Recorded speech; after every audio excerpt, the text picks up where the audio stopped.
Well, I went to run this thing and unfortunately the engine's locked up completely.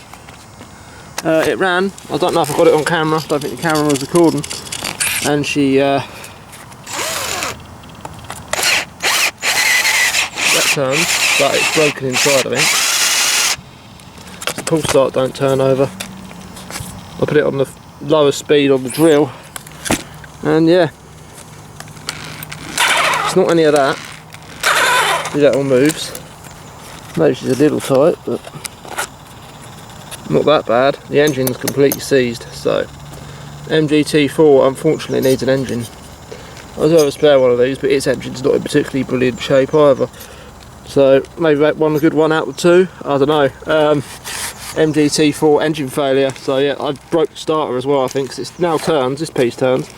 It might have just slipped, but I don't know. Might have just where the two grub screws are. It might have gone onto the flat spot part of the onto the bit that doesn't have the flat spot. Yeah, the engine does not turn at all. It's completely locked up.